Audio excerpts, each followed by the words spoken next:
and I'ma do it again. Watch me win, then watch me do it again. Tell 'em I can't take no loss. My team hold no L's, no. Aiming for the top, can't make it by myself. I ain't taking no loss. I ain't taking no loss. Look, I'm a Peace and welcome to another episode of Elevate the Mic, and I'm your host, Max Mupesi. Today, I'm joined by a guest who's a visionary, an entrepreneur, and wears many different hats, who's a very versatile professional. Let us all welcome Delcy-Dubourg. How you feeling, man? I'm feeling good, man. Thanks for having me. Man, man, did I say your name correctly? You said it perfectly. Delcy-Dubourg. There's a Delcy-Dubourg for the intimates, but no, it's perfect. Thank you. Appreciate it. So what's been going through your mind these days, like in general? Just 2025 started. Consistency. Consistency is the word of order, really. Health is a big word also for this year for me. There's a lot of projects, multiple things are going on at the same time. It takes a certain energy to get to a level, and it takes a different type of energy to remain there.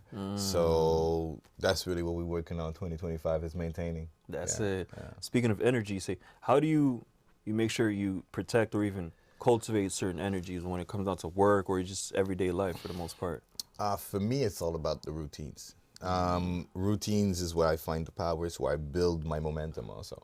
So I have a morning routine, I have a night routine, and it sets the tone. And then it not only for my day, but for the next day when I do it at night. You set your intentions.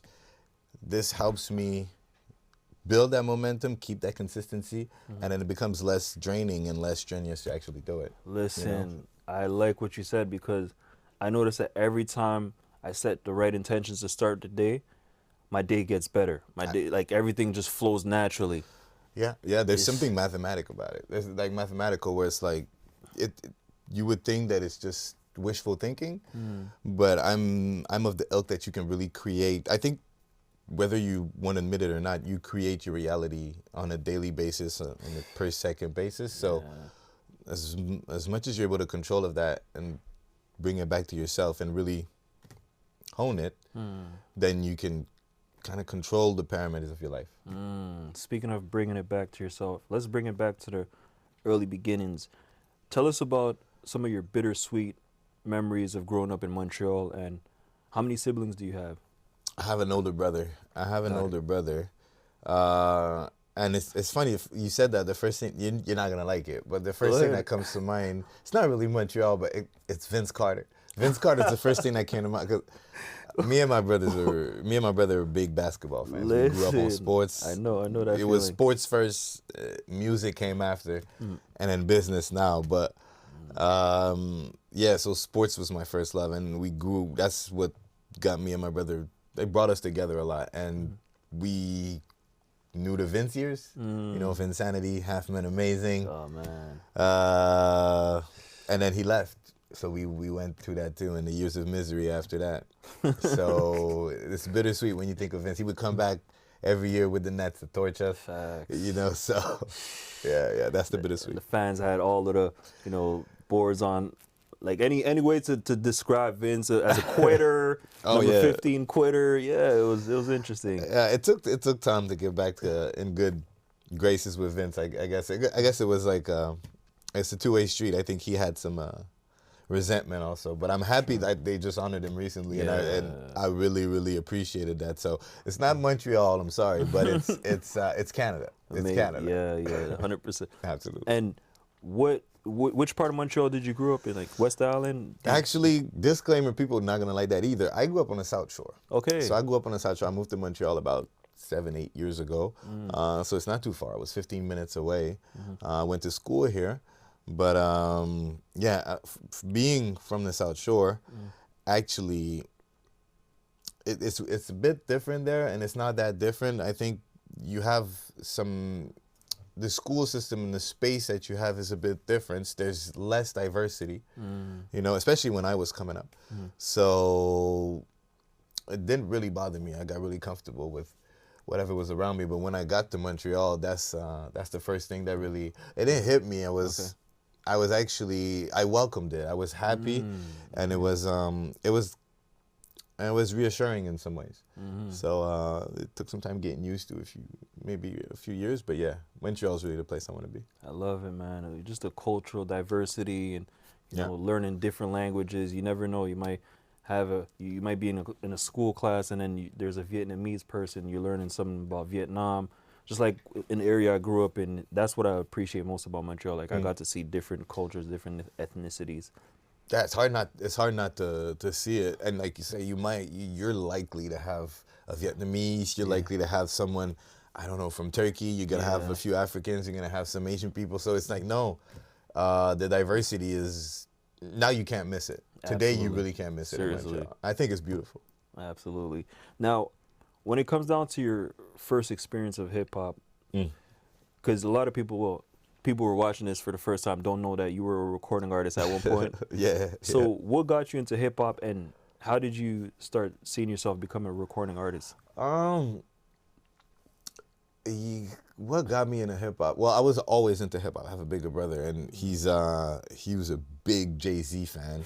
So like Jay-Z's got that overbearing thing where if someone likes Jay-Z, you're gonna hear about it. You know what I mean? So I would hear about it, and so naturally I gravitated towards it.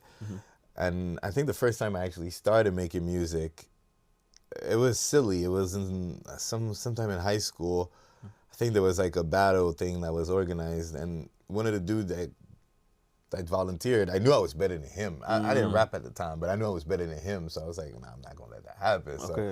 So I volunteered too, and then I took a liking to it. And you know, a few months later, I'm in the studio, and it just stuck. It stuck for at least a good decade. I was like, I'll say this in all humbleness, but I was really good at it. I had a way with words, and that really helped me. So yeah, it's a love of mine still.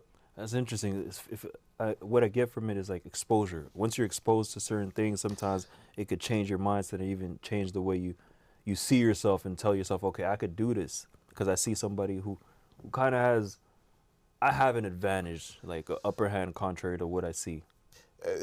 I like the way you put it. I think exposure is so important in life. I think what you end up doing and what you end up taking interest in is often the things that you've been exposed to. Facts. Even more so the things you've been exposed to at a younger age. So if you can have a diverse array of things that you're exposed to, and then your taste buds, if you want, of life will be more developed. So yeah, exposure I think is very important for anyone in anything. Got it. One thing also is that you're a versatile professional with degrees in political science and arts and science. Yeah. So what inspired you? What inspired this turning point in your musical career? Well, I would say that I took a lot of paths, but the thing that's always constant, when looking back, because it wasn't always this clear as you're doing it, you know, it's really the hindsight. Communication has always been a stalemate of what I do, and impact.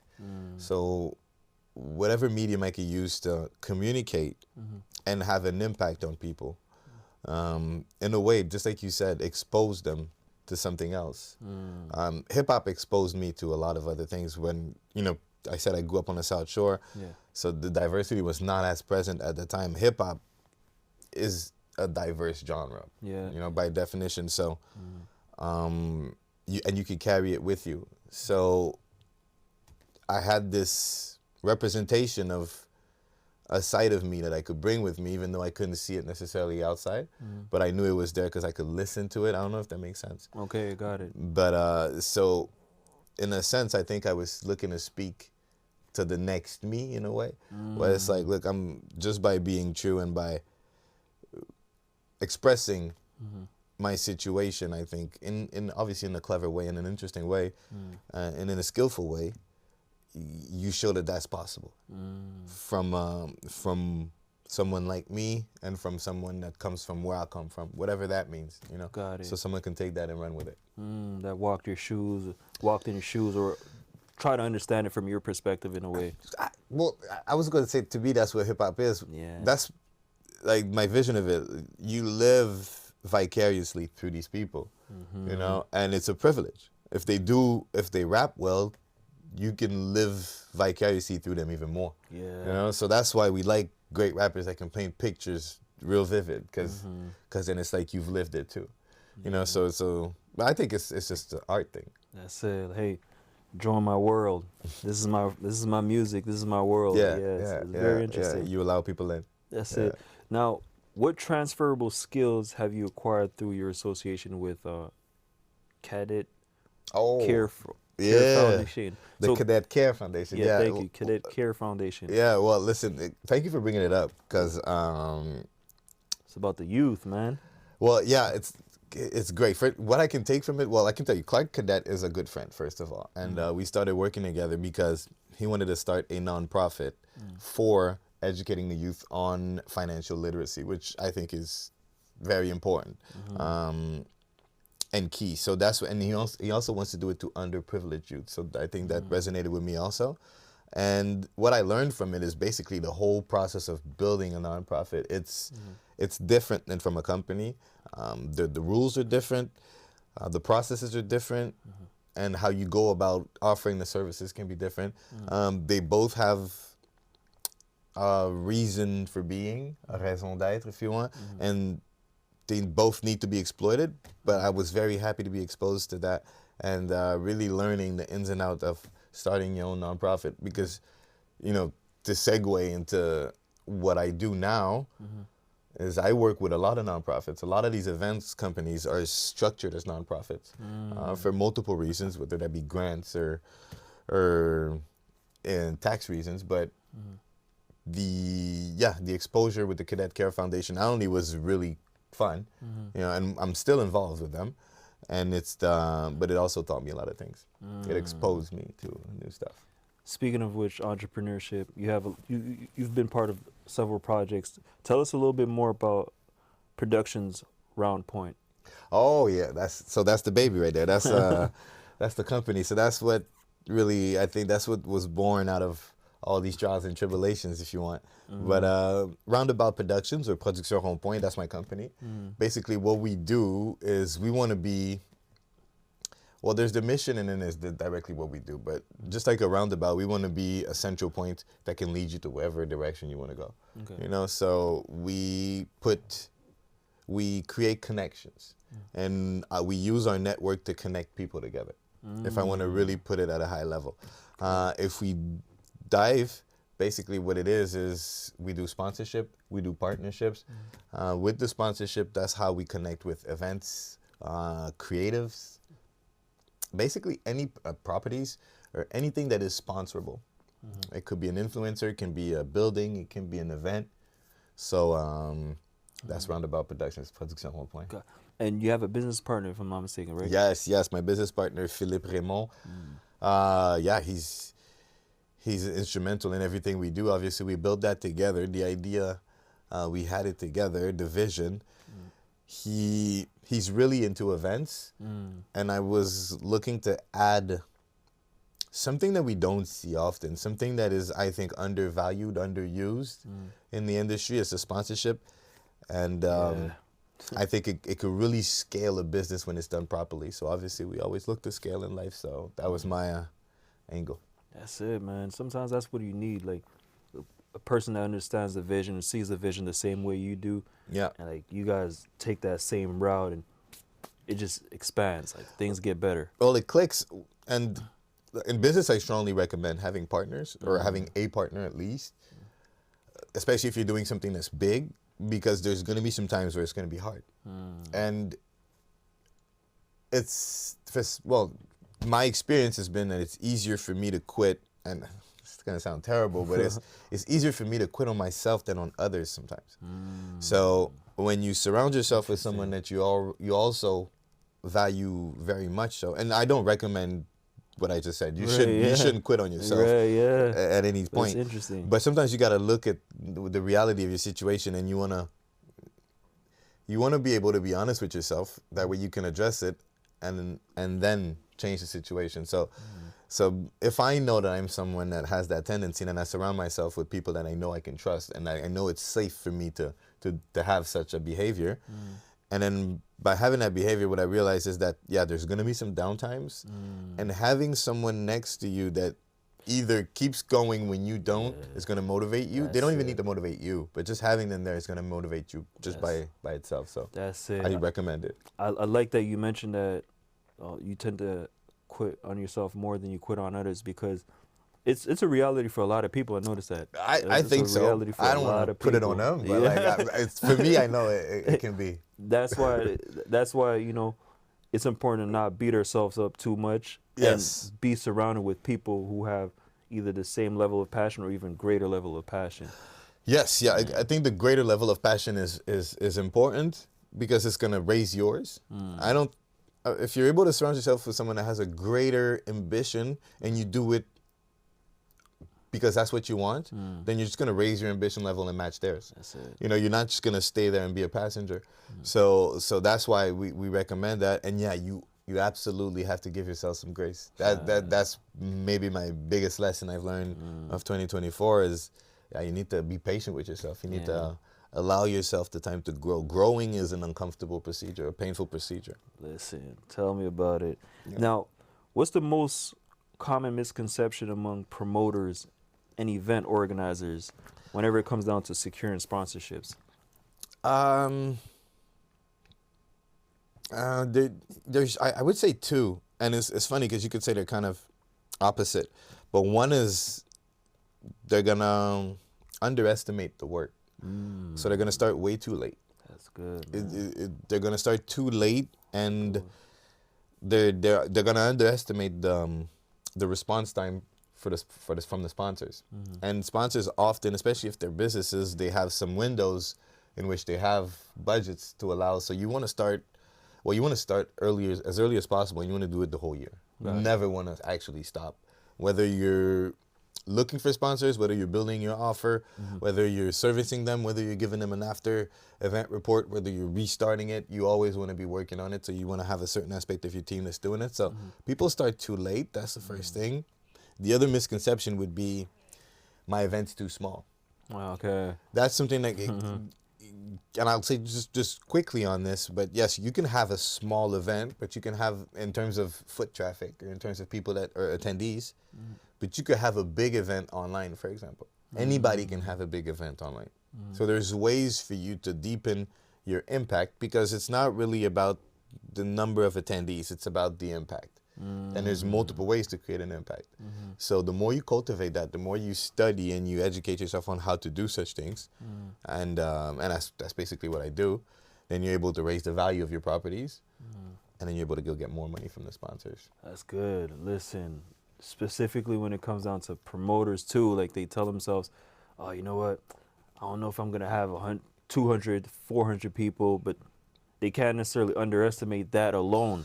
Yeah, there's more to it, right? And there's other mediums too, because I mean, let's say you have 250 people at your event, but you have 40,000 people that follow your page online. Okay, that's good. I'm very big on partnerships. Are there some partnerships out there I can secure and articulate them into my service offer for the sponsors, formalize it really, and then boom, all of a sudden I'm at 200,000. So now the offer is bigger. Okay, what else can I do in order to broaden the reach and the impact of my event? And there's, this is mostly about creativity. Life is about creativity. I said we create our realities all the time. So if you take ownership of that, you can create whatever you want. So it's the same for sponsorship. It's about finding ways to create the most impact and then articulating that in a clear and clever way, concise way also. For the sponsor. Got it. So let me double down on what you said earlier on starting the event early and preparing yourself ahead of time. Yeah. Let's say somebody's watching this is like, David, man, 2025 started. I want to have an event in September. Now. Like how do I start? Like what's now. What's the process like? It's always now. And it's always like sponsorship is this. As soon as you start planning your event, you're gonna want to start planning the sponsorship for the reason that your event needs to. If we go back on the impact thing, if you know that your event needs to provide impact, it needs to provide impact on your attendees, not on behalf of your sponsors. Your sponsors need to be aligned with your mission. So it's going to be basically on behalf of your mission, and they're just going to help further that. But you need to have different vehicles or activations within your property, within your event, that are going to make it interesting for the sponsor. So if you plan your whole event, and at the end you add what I'm going to do for a sponsor, your flexibility is now limited. And you don't even know necessarily what the sponsor wants. So the earlier you start, the better you can build your plan. And also, it's not just about approaching the sponsors. When the first thing I do when I work with an event is we look at, okay, what's the offer? What's the offer that we can build for a sponsor? And then when we look at it, very often what happens is like, okay, but how can I ask for more? And then the first thing that you do is not, after having built the offer, is not approaching the sponsors, is seeing how I can make this offer better. And this process can take time. Okay. So for example, if making the offer better is by finding partners that will give you 300,000 more followers on Instagram. I'm just saying numbers. So then you might have to make a list of 5 to 10 people that you can then approach and then make those and secure those partnerships so that you can reach that number. So until you actually have that done, you can't start brokering to sponsors. So this is what's going to determine the time, is where you want to go, how far you're willing to bring it, and the process that will have to be put in place for you to do that. And then after the process, then you're able to go see the sponsor. So it doesn't necessarily need to be long. We can adapt it to, hey, David, my event's in 3 months. Okay, let's have a strategy for the next 3 months. And then once the event's done, let's build the strategy for next year's event. That's good. You know, now, let's build it now. So then when next year's event comes around, you can ask double. Shoot. You know, and not only that, you can bring back some of the sponsors you had for the first event because they had a great experience and they know what they get as an ROI from dealing with you. So then, because it's very much a relationship based. Damn. Well, like everything in life. So relationships are earned or cultivated, and yeah, they're not easy. Yeah, you sharing gems right now. You said double, right? So you could basically double down on your sponsorships. Like I did the first year and then the second year. Is there like a maximum, or it depends on the relationship you have with them? I would say, and I'm sure you could even answer your own question in that.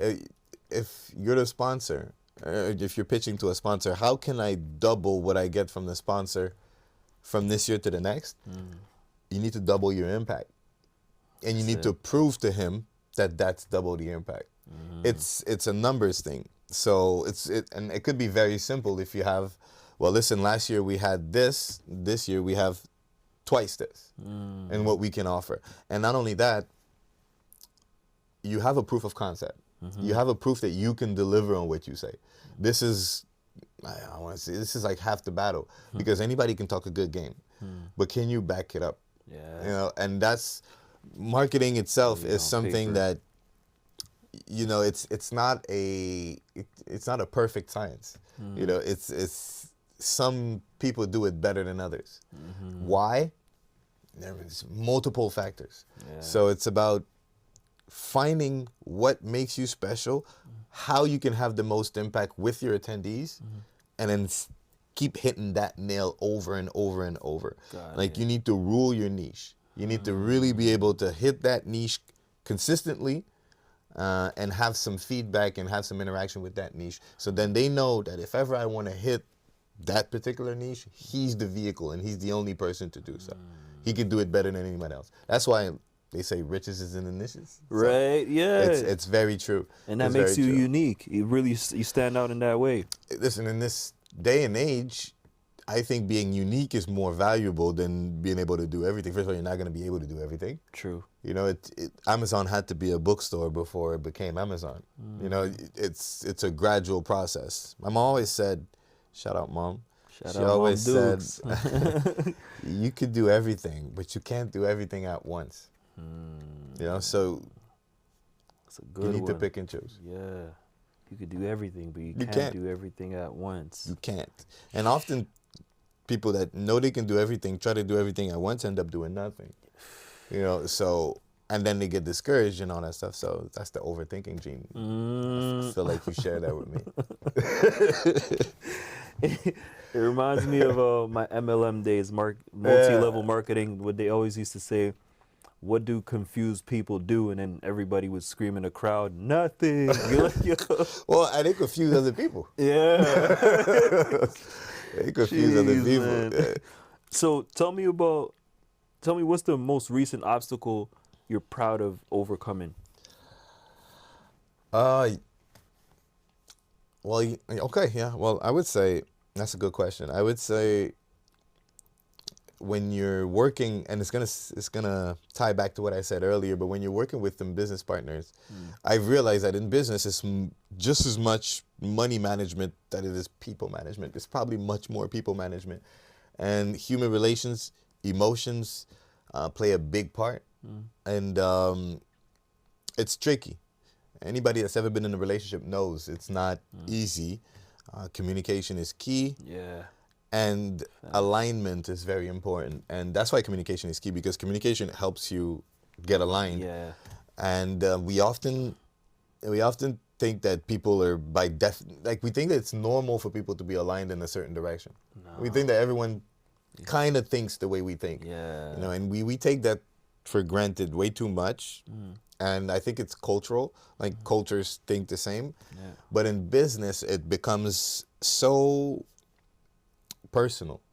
You feel like it's your baby. I called my company my baby earlier, so it becomes very, you can get very sensitive on certain things. And at the same time, in business, nothing is personal.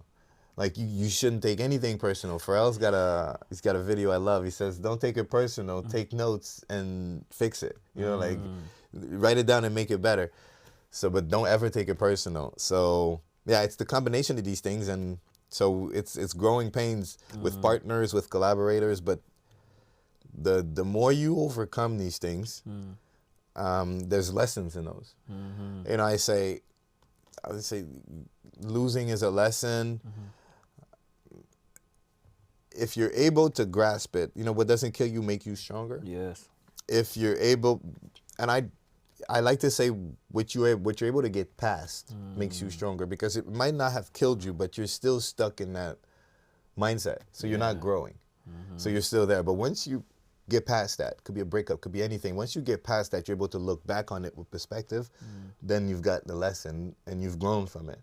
So yeah, we're growing from these That's pains. it, man. I like that outlook, the way of thinking, because you need a progress. You need a progress. You can't just look a car it just gives an example of a car that's running that's on neutral right now. It's like there's no way it's gonna progress or move forward if it's just on neutral.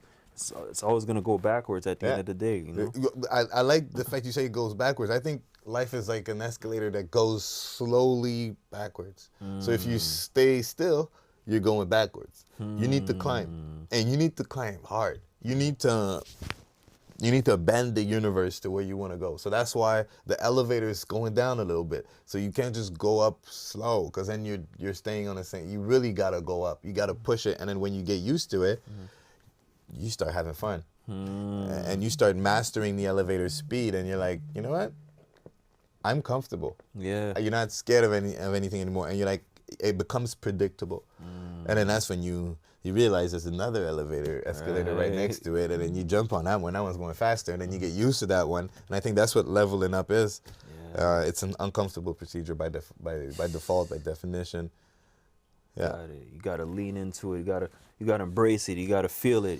Yeah. It's not like you hear it all the time, and people say, yeah, you gotta lean into it. It's very uncomfortable. It's not fun. Like think of something that's not fun, and that's how it's going to be. But it's worth it. I have a thing I say is there's some experiences that are worth millions of dollars, but that you wouldn't pay $1 to do. I think that's what progress and business is. And to bring back to what you said, I think happiness is progress for me. If there's no progress, there's no happiness for me. So working towards it, and that traction, that movement, that momentum, it keeps me happy. That's it, man. Now, if you look at Montreal promoters or even event organizers, what could they do what can they currently do to create more of an efficient ecosystem? Oh, yeah. First of all, I think there needs to be a formal ecosystem. Yeah. There needs to be an ecosystem that is recognized and put in place. We're definitely working at that. But I'm going to sound like a broken record, partnerships. I think people need to, I'm Haitian, l'union fait la force. Yes, absolutely. Unity, it's because you're able to leverage each other, you know, and Montreal is a city of festivals, but Canada in itself is not a huge market.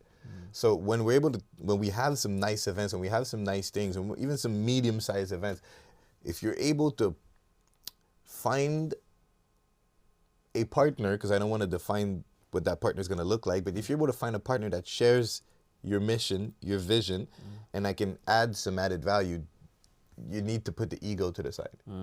The market is too small here, and the opportunity is too big for ego.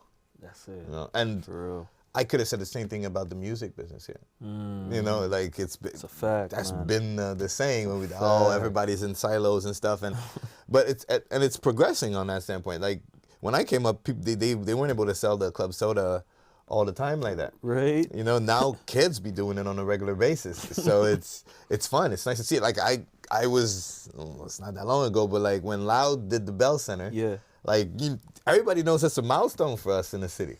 You know, like Huge, man. like, you know what I mean, and now they're gonna come.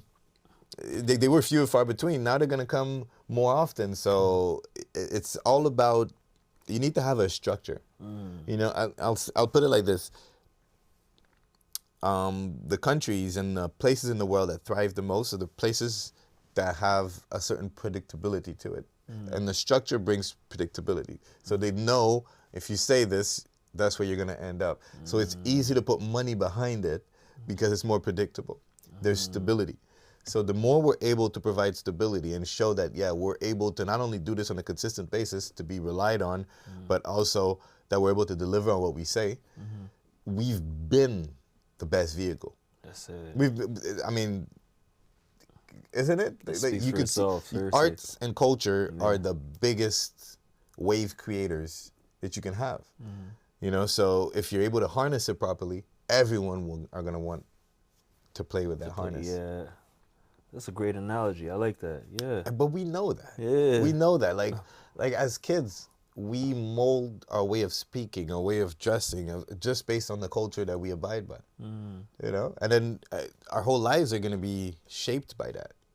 You know, so it's like, it's right in front of us, like literally. Just think of it that way. It's like you grow up and like, you know, I don't know if you've read Harry Potter, but like Harry Potter, they get to school and then they get picked to go in, you go Gryffindor and you go that way.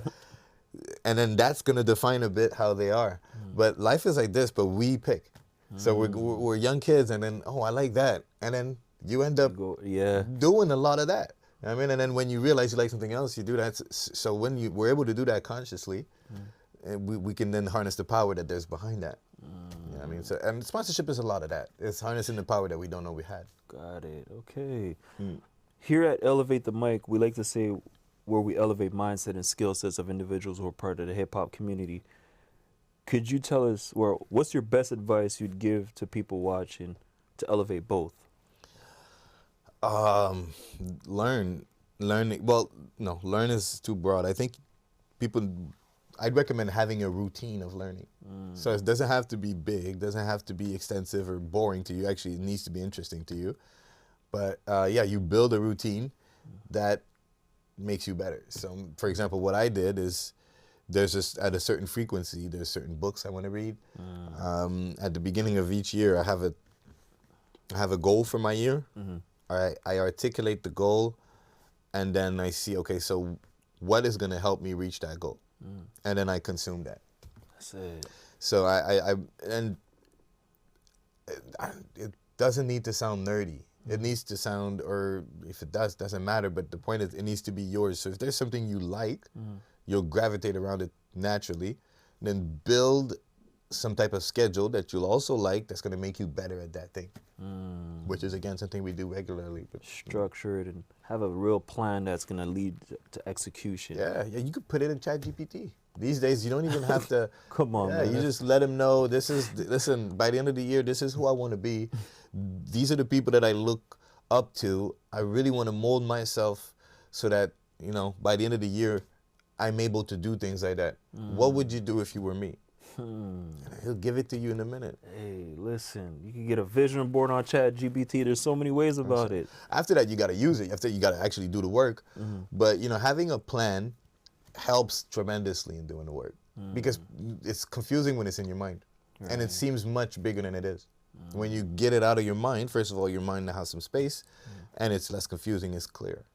And then looking at something that has steps, if you're competitive like me, you just want to tackle it. Right. So get it out of your mind, put it on a board, and then, use your obsession to get it done.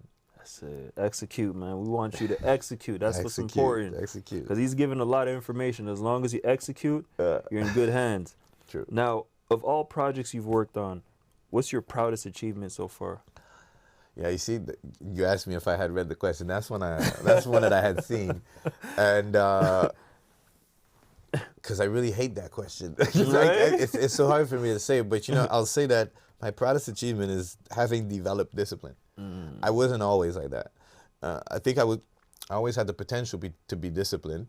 I think we all do, but I didn't know what I wanted to be disciplined in, and because I didn't know that, I procrastinated, and I was able to develop the discipline for whatever reason, trials and tribulation. I think life's going to force you, and then when I did, keeping it, I think, is my best accomplishment because now I get accomplishments on a daily. There's the feeling of being proud of yourself, of accomplishing is very important. Yeah. It drives you forward and it boosts your confidence. Yeah. So if you're able to have that daily, you shift your whole energy. So that's what routines do. Because if just every time that you have a routine, you get up, you do it, that's a dub. And have your night routine, that's 2 dubs a day. And then you have a checklist of things to do. All these things are dubs. So, hey man, I finished my day. I got 8, 9 of them. There's no way. Well, obviously we're gonna complain at a few times throughout our time. We're gonna complain a few times whether we like it or not. Sometimes. Oh yeah. But there's no way to just stick on that complaint after you know that you've accumulated so many dubs. That's a very good point.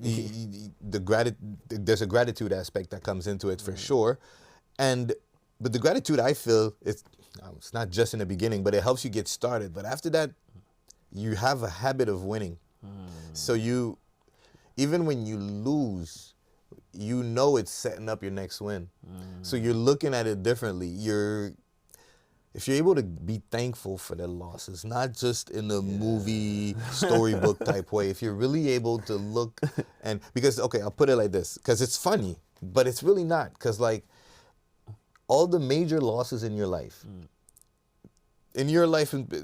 like for yourself, that you're enough removed from, that they're not happening right now, I'm sure you can name me some lessons right off the bat that you learned from them that you keep with you to this day that make you better on a daily basis. True, yeah.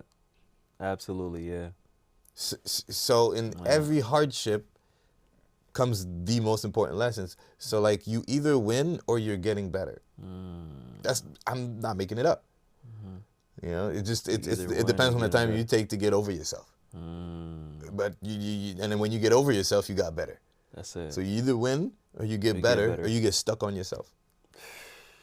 It's one of the 3. That's it. Listen, man, I'm enjoying the way you're breaking it down. It's very important to really understand it in a simple manner, but also, like you said, applying it. Like apply it. Like, it's all about action. That's like we get that, okay, but we gotta apply it. It's important. Well, that's the power of the routines too, because I'm someone that you would think all the time. I was very much a cerebral, just thinking. Yeah. And when you think a lot, you often don't act enough because you feel like, I've been around, I've done it in my head. And when you actually do it, you realize that everything you had in your mind is really not like that in real life. It's a combination. So finding a balance is important.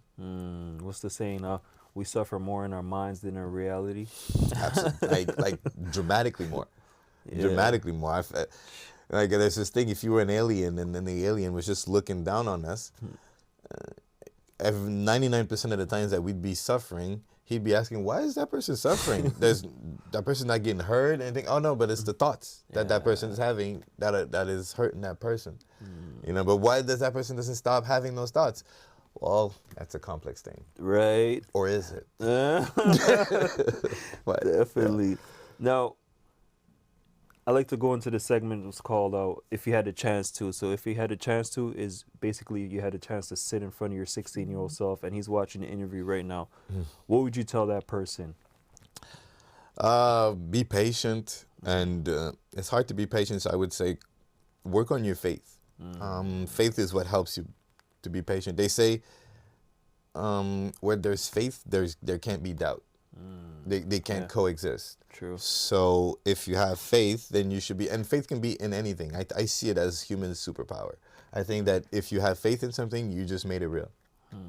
And since I think we're egocentric by definition, because we can only live our realities, well, in a sense, that's the only thing that matters, controlling the 99% of the thoughts in there. So if you're able to have faith, you're able to, in whatever you choose to have faith in, you're able to then control that internal discourse and then really get into the efficiency level. Now you're not just thinking, you're thinking to act, and then you're acting. You know? Interesting. I want to double down on faith because I need you to give me a practical example of how it worked in your situation, in your personal life. Yeah. Whenever it comes down to like anybody's watching this and is like, man, I'm on my last dollar. I invested for this event. I don't know how much I'm gonna make. How do I apply faith in that time? At that time specifically. I would say. Now, listen. This is something I apply in my life. Yeah. It might be dangerous to some extent for some people to apply it in theirs. It's not about putting your head in the sand, but it's to me it's having faith that things will turn out good. So, for example, you're doing this event, you're not sure. It might not work. It might be tight. Yeah. Faith would tell me that, hey, even if it doesn't work, I'll work out. Like what I have planned will work out. So faith is deeper than this simple event. Faith is like, you know that regardless of what you do, your life will be fine. Yeah. So That's okay. your actions is the not bigger picture. Yeah, your actions is not about making your life fine. It's about making it beautiful. You know what I mean? Making it like a painting and stuff. But so, and then God got you for the other parts. He's gonna make sure you're fine. I keep telling my friends, it's like, you know, if we're talking, it's because you made it here. You know, so you've always ended up at the end of the day, you've ended up being fine. So hold on to that, and then really, because you're never gonna know for sure. You know, is this gonna work? Is this not gonna work? If you're only doing things that you know for sure, then you're not doing enough. You know, so the things that you want to do but you're not sure, that's when you use faith. And perhaps the thing I could say is I've never regretted doing something in faith. I've never regretted it. It hasn't always worked. I've never regretted it. And it comes back to the lessons from failures that I was saying earlier.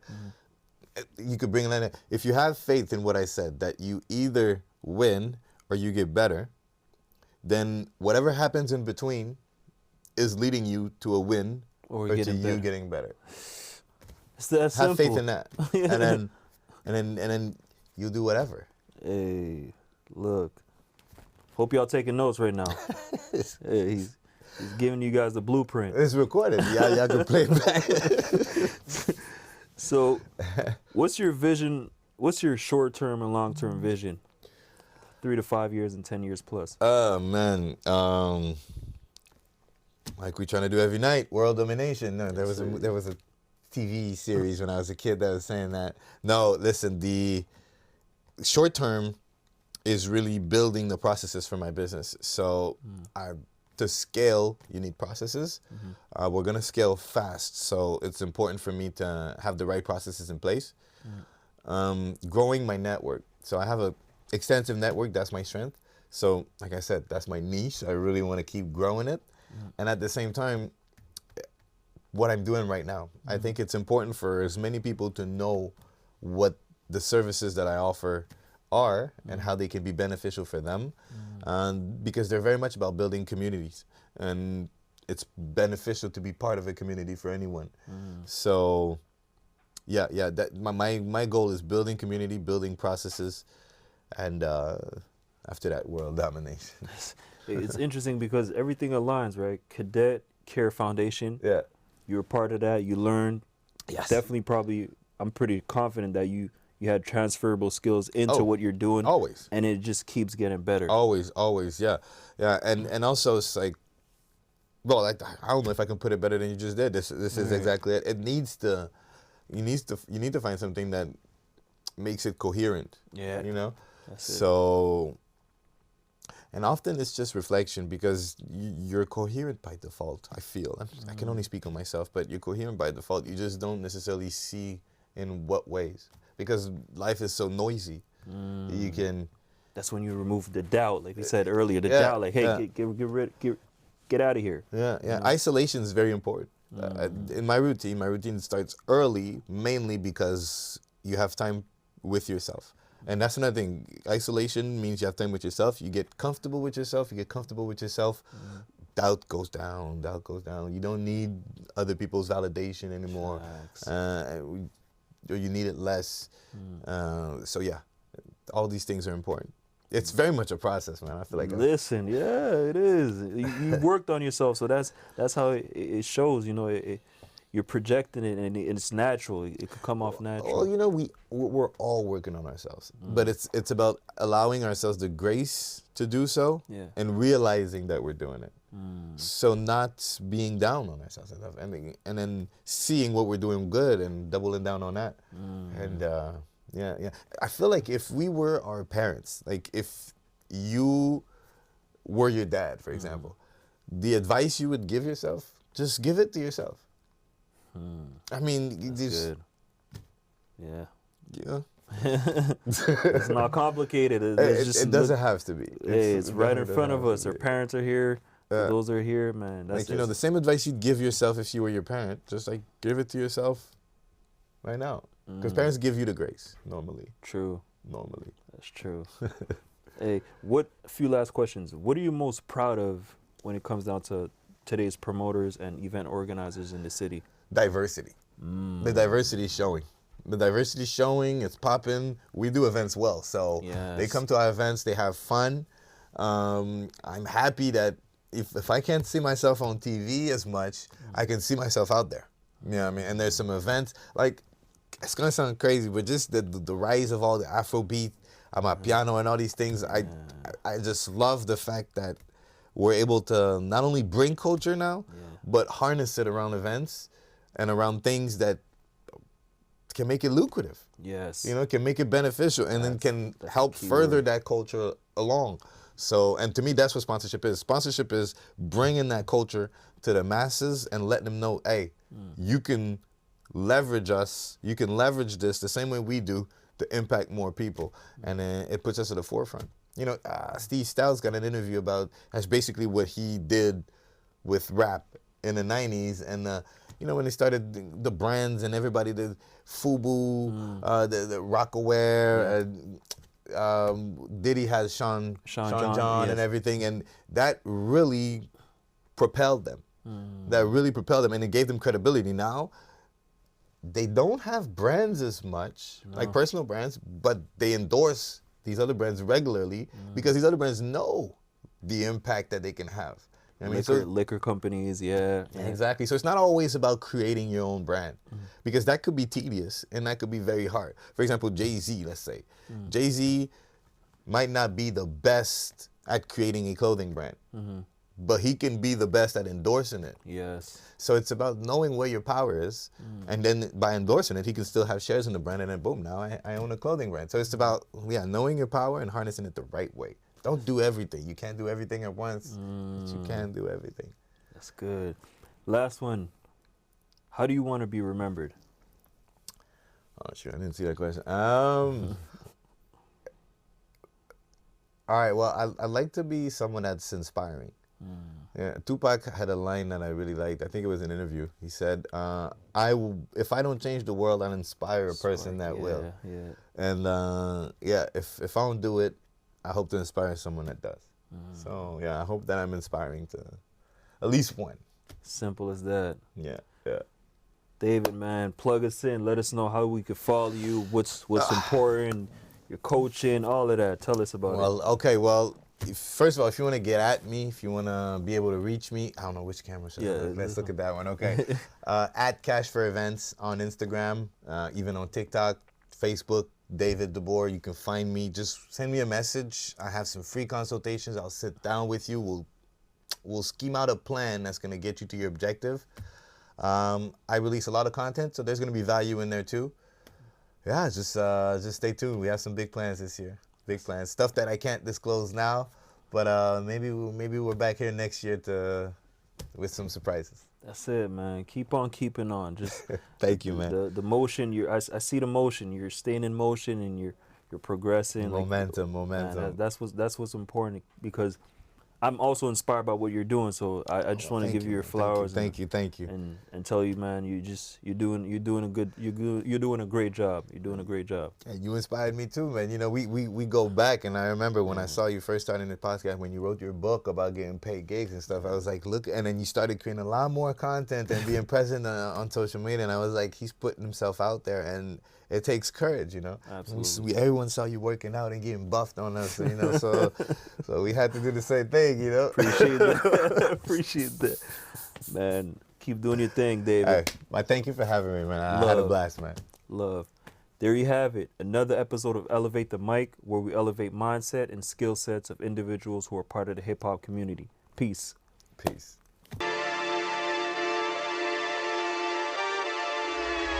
Holla, why do they doubt the kid? I'm about to prove them all wrong again.